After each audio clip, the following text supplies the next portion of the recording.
Welcome back to here at Goldberg. Today we'll be talking about intelligence. Is it on the ascent or the decline? And what does that say about our future? So someone was kind enough to send me this book, At Our Wits' End by Edward Dutton and Michael Woolley of Manille.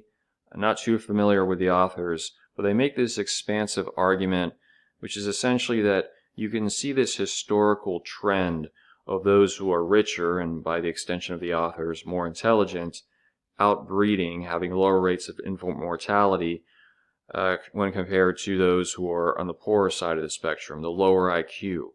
However, due to a combination of social, political, economic, and medical changes, the lower class has begun to catch up and actually outbreed that moneyed and clever elite. I'm not entirely certain if I agree with that conclusion, just because it seems to be something of a self-serving hierarchical position to take, although some of you would just claim that's the way the world is, you can deny it, but it doesn't change the fact. I'll discuss that a little bit later on in the video, but I'm just going to attempt to summarize some of the key points that stood out, and then we'll add in a little bit more information that's pertinent to our present day. So one of the first things he brings up is that, in this case, set in England, you had a much stricter penal code back in the day where the death penalty was instituted for relatively minor infractions. And their speculation is that reduced the male population by about 1% or so in a certain time period, and potentially reduced instances of psychopathic behavior in the populace. Now, to what extent you can really trace this and you have reliable data, I'm not certain, but that is the claim. Most of those guys getting taken care of were actually on the poor side of society. And so if you've got already not the best reproduction rates for the poor, and you've got this very harsh penal system, you're going to see the rich, just sort of rise on their own pile of cream. Another point he brings up, which I thought was really fascinating, relates to the Black Death. And this is all primarily speculation, but they believe the Black Death disproportionately affected the poor, and again, by their argument, less intelligent. So you have like about 100-year separation between the Black Death and then the Renaissance. So you see this massive loss of life. There was another substantial event that also reduce the number of people, and then you have this explosion. So is it perhaps that if you focus on reproduction of those who have more money and we would maybe think more intelligent, then you're going to see this explosion as far as artwork, philosophy, exploration is concerned. Now, much more research would have to be done on that, but it's still interesting as a general discussion. Now, this is really fascinating. So he talks about the transition from the Roman spiritual system to Christianity. Obviously, the Romans were polytheistic. Their gods were not particularly perfect. And a lot of these earlier societies were ruled by men, he says, more intelligent and also stronger. Now, I think depending on the specific social setting, whether being the most strong and the most intelligent would correlate, that's a little bit more debatable. Certainly in Rome, though, in some of these Greek city-states, you had to be something of a warrior and maybe also a tactician. But because of the polytheistic system, which allowed for polygamy, you've got these wealthier guys, powerful dudes who are hoarding many of the women. And what happens is Christianity steps forward, because many of the poor men, if they even got to reproduce, because we know historically a lot of dudes don't end up reproducing, period. This is a very interesting point which has to be incorporated as far as discussions about incels are concerned. But I know Lux Maximus made the argument that many guys in the past, their whole sex experience, if any, was through prostitutes. Now Christianity comes in and says, stop that right now. We're going to have monogamy. Monogamy at least reduces how much the rich guys can just hoard all these women. Yeah, they can have mistresses, but it allows the poor to start getting married and probably reproduce more. Another factor is that with priests, formerly they'd been allowed to marry, reproduce. Then the church comes in and says, no more. Even if you're married, no more sex between you and your spouse. Priests, of course, tended to be better educated because they had to study the scripture. So they speculate that may have led also to a reduction in intelligence over time because the priests wouldn't have as many kids, just by default. You also have the introduction of contraception. Now, Islam was more accepting of it. Christianity, for the longest time, it's a no-go. But as it starts being introduced, it's mainly when the societies get to that position where it's less about, you're stressed out, you got to breed to survive, your kids have to carry on the legacy and support you, and you start looking at sex as, I just want pleasure, so I'm going to use the contraception. But of course, contraception, it's limited in availability, sex education isn't widespread, so it's primarily used by the rich, the upper class, the supposedly better educated. So those who are poor are more inclined to just, do it, no protection, not even know what protection is, more than likely. In the case of a lot of PUAs and red pillars, they probably don't even know that, that's actually a man, that's his ass, you're not supposed to touch that. That's game for you. But in any case, there's that aspect, which is considered significant. Then, as you go to more of a modern society, there's the aspect of welfare. So he notes in England, you had many illegitimate children before any sort of social justicey program was put in place, and a lot of the women were just abandoning them in the sewers, outside of houses. You'd just be walking and see dead babies. So they started creating orphanages, and then eventually you have social welfare. Well, as they note in the book, supposedly the IQ of a single mom is lower than that of a married woman. Whether you trust IQ or not, again, I'm just presenting the information and then people can hash it out. So now you have a force that's stepping in and saying, well, you can actually be subsidized even if you make less intelligent decisions. Whereas in the past, if the kid died off, it's like nature just saying, well, that's how it's going to be, which sounds really harsh, but you take a lot of Malthusians, even take libertarians, that tends to be their position when you strip away all the, niceties about freedom or whatnot, self-reliance. I would say, and he does cite a book, I think it's called The Welfare Trait. I believe that's a study based in the UK. I have not read it yet, I will do so. My understanding of the American welfare system, because I've researched it fairly extensively, it's not nearly as much of a horrendous freak show as right-wing commentators will propose. But of course, there are certainly reforms that should happen there, at least in terms of limiting the number of checks. Food stamps is a big area, which there could be a slight reform. We don't have to get rid of it, but a little bit of a change there. So has that also helped those who are not necessarily intelligent reproduce? Welfare? I'll leave it up to you guys to decide. So before we get into this next topic, some of the suggestions at the end, well, you could go with like a liberal eugenics, but that probably wouldn't be as effective. That's where you voluntarily choose certain things as far as reproduction. Another thing would be a license to have kids. Now be careful, my friends, because I've noticed this. You can take the dumbest, least invested in any issue, political, economic, no interest in philosophy whatsoever, but the stupidest normies are always the first ones to rush on the, constitutional law expert, bioethicist, as soon as anyone proposes even a slight, voluntary eugenics. I think it's kind of interesting, to be perfectly honest with you.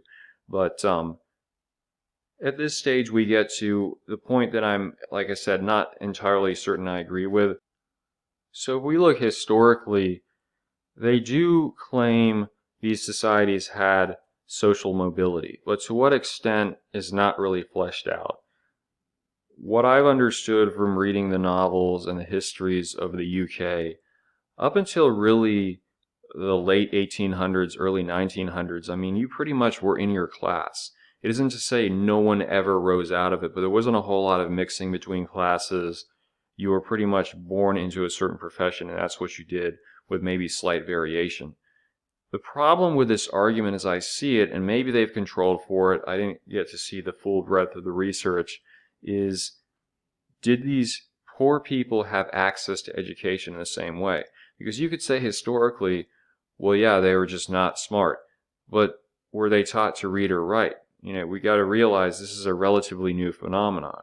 Public schools are not something that have been around for a long time. You didn't even get as much education depending on your class, because it would be said, you get to this age, you're going to work on the farm. Women tend to get less education than men did. So can we really claim these lower classes were just stupider and it's just an endless cycle, or was it the fact that there was no reliable access for them to change that position? With this, I'm not saying simply having access means that you're going to be smart, because there are those who don't apply themselves in education, but it's difficult to make a very firm, yes, it's this or no, it's not that, when you don't have those structures in place. And even today, we have very smart people who may not have money for college. They may never get recognized for their intellect or ability because they don't have a degree which would allow them access to a particular sector of the populace. So I'm not dismissing what they say in this book, but I think a lot more research has to be done before we can come down very clearly. And here I bring up Mazzini again because, of course, he had said, way ahead of his time, this is 1850s, he said, how do you expect this laborer who's doing 12 to 16 hours a day to then learn how to read, pick up a book? If you're not creating the conditions under which they can pursue it effectively, it becomes more complicated. You're also going to have examples, and I'm not saying it's all of them, but you will have the occasional Somalian immigrant. Somalia is supposedly one of the lower IQ countries, and they come to a Western nation and they become like a doctor and engineer. Unless you can trace that back and say, yeah, their parents were part of the upper crust elite, maybe it's really about where you are and what opportunities you have, and maybe who else you're around, because perhaps being near a certain group of people, you have peer pressure, whatever. So, like I said, I think there's more that has to be investigated as far as that's concerned. Finally, I think one aspect, and he briefly touches on it, but as far as our current state of affairs, we have to discuss technology, because this is such a central aspect, in my view, to why intelligence has actually declined. It's not necessarily on the basis of wealth and income, but rather it's the fact that we have taken away from ourselves the need to do basic things. We have delegated and devolved and outsourced basic processes, emotional intelligence in many respects. I've spoken with folks who grew up in the 70s and had 10 phone numbers memorized with their best friends. And if you couldn't find your friends, you didn't call the landline, they weren't there, you would have to go out and find them. It wasn't this kind of, I can text you at any time, I can always have an app that solves a problem for me. You actually had to be a little bit, okay, intuition, let me problem solve, whatnot. You see less and less of that. All this technology, and I just read a really great quote, which I'm going to bring up here. This was Walden, and he was talking about the telegraph lines when they were being put in. And he said, they are but improved means to an unimproved end. He says, we have nothing to communicate with a telegraph. So all these smartphones, email, digital media, in theory, it's great. Expansion of information, it's easier to get in touch. But how much are people actually using this to their benefit, or is it simply requiring them to think and do less? You consider a lot of people get angry at those chicks on Bumble when they say, I want a guy with a great personality, but yet they themselves will message, hey, or what's up. Prior to social media, I'm not, pretending that looks didn't matter back in the day, but you had a smaller pool of people around you. And if you wanted to be that guy or that girl, you had to put a little bit into it. You had to have a fun personality, know how to play an instrument, have a lot of knowledge. None of that is valued. Everything is internet clout. That's why people can sit there and they've got the smartphone and they're able to drive a car and they've got financial resources and they're like, I'm bored. How are you bored with all this stuff available at your fingertips? Because you've stopped even developing the cognitive ability to say, I'm curious about something. You're not even going to read it. You're just going to scroll by. You're going to look for the next image, the next pop-up, the next instant gratification. I think it's one of the reasons for the decline of relationships. People get bored because you can always go and look at porn or find someone else very quickly. And the ability to pair bond and build a stronger sense of togetherness has been all but lost because people are just, they're always distracted. Fear of missing out. And I will give credit where it's due. I don't like the guy, but Mike Cernovich was on Jack Murphy Live. I think that's the show. And he said, no one Googles stuff anymore. You'll make a tweet or a video and they ask you some asinine question in the comments or they tweet to you and you're like, have you not thought of actually finding this out for yourself? Like back when I did credit card reviews more exclusively, I think it was Capital One. Someone asks this really stupid question in the comments. And I'm in a good mood. I couldn't find it.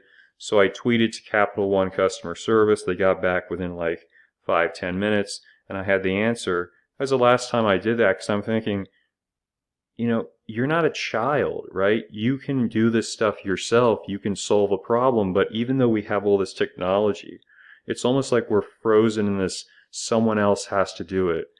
Some other figure has to tell me what to do. And I think it explains, honestly, why so many of these people end up following gurus who scam them, because they're not able to even reach the position of saying, okay, this is wrong, this person is obviously just trying to pull my leg. They're like, oh, no, I need to hear from you. You have to tell me how to think. It's like now we're outsourcing the entire mind to this other computer processor, which in many cases is another person. But if you're good at manipulation, especially if you're slightly older, you didn't grow up steep in all this stuff, it's a lot smoother for you to take advantage of people because they're just so stupid nowadays. Let's be real. I mean, male or female, I don't care about race, whatever. If you've got a smartphone and if you grew up with a smartphone and it was just part of your thing, chances are, you're in that category and not particularly intelligent. It's a shame to say it, but it's something that has to be observed. So, do I think it's going to get better? Well, one of the reasons I really like this book is he talks about Spengler's cycle of civilizations. And it starts out, I think it's springtime, then it gets to the urbanized wealthy. People start to question everything. And as you question everything, you get to extreme individualism. And then eventually, I think it's the emperor age, and it starts collapsing again into more of a primitive society. I don't think we're there yet. We may not even see it in our lifetime. But certainly these trends are not valuable because we have the technology, we have all the progress, but people are not really allowing their minds to develop and work. And that's quite disheartening.